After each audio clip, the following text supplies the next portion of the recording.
Hello, viewers. Tim Pool here on The Huddle, and I'm with Charles Mizzi, the CEO of the Malta Gaming Authority. Charles, thanks for joining me. Thank you, Tim, for the opportunity. Uh, no problem at all. I wanted to open with quite an open question. How difficult is it being the CEO of the MGA? It's an interesting question. I was never asked this question on an interview. Um, I would say it's challenging. It's a challenging role, but at the same time, I think it gives you a lot of satisfaction. And most of all, I would say you learn a lot. Each day is different. Every day you learn something new, and that's why it makes it a very interesting and enticing role at the same time. It will vary for different regulators, and obviously, gaming is an important part of the Maltese economy. But as a regulator, how do you find the balance between enforcement and ensuring compliance, but also not being anti-business and allowing a fair market to thrive? I would say this is one thing that possibly differentiates us from other jurisdictions, but at the same time, it's also something that Malta does very well. As a country, as a government, we are very pro business, and our objective is to try to strike that right balance between being the regulator at the same time, keep the industry going, keep the industry moving, and help obviously to attract new business if possible. It's not easy to do it because on one hand we are the regulator. We need to regulate the industry. We need to make sure that everyone abides by the regulations and by the legislation. But at the same time, we try to be a pro-business entity and to help attract new operators to the market. I would say we do it by educating, taking the education approach. We try to educate the operators, reach out to them, maintain an open dialogue with them. If they are not abiding by the rules, obviously we draw their attention, give them the opportunity to rectify. Obviously, if they do not turn the page, do not listen to our feedback, then we would need to enforce. Yeah. And sometimes this happen as well because at the end of the day, we don't not want to lose our credibility. We are the regulator and we are there to regulate the market and take care of the player as well. At the start of the year in Barcelona, you spoke with my colleague, and you outlined, I guess, the plans for the year and what you might expect. How has 2025 gone in terms of, any plans you might have had? Have there been any surprises? Have there been any significant progress that maybe surprised you in a positive way? How would you effectively look back on the year so far, and which is almost over?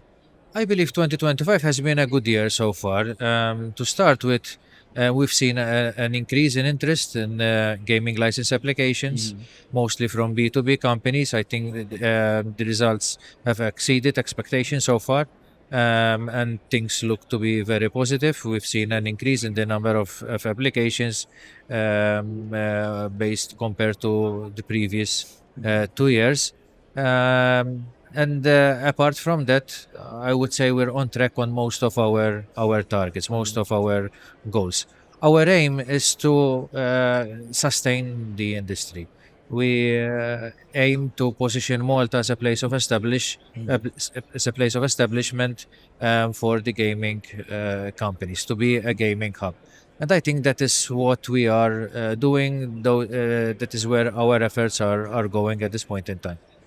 Does your strategy as a regulator or a jurisdiction change, given that there's a lot of competing jurisdictions out there, and there's maybe been some newer ones in the last few years. How do you place the Malta Gaming Authority given the current landscape, which is, I would describe it, could be wrong, but it's fairly competitive. Yes, it's a very competitive market. More jurisdictions are opening up, more jurisdictions are regulating their market, and obviously it makes it more challenging. But MGA has always been at the forefront in the gaming industry. We have been regulating the industry for over 20 years now. We're considered as a quality mark. We have gained a lot of experience and expertise over the years, and people look up to us. The operators look up to us. Operators continue to apply for the MGA license and show interest in the MGA license because they know that if they get the MGA license, they have a quality mark. And even other regulators look up to us. We have continuously speak to other regulators. They seek our advice. They seek our opinion on how to regulate the market, and we are very happy to share our experience and our expertise with them. So yes, although it's challenging and challenges are increasing and it's highly competitive, we believe that the MGA still stands out as one of the best regulators in the gaming industry. And moving forward and looking ahead, as a sort of final area, final topic, what are your most pressing targets and areas of attention for Q4, and then also heading into 2026?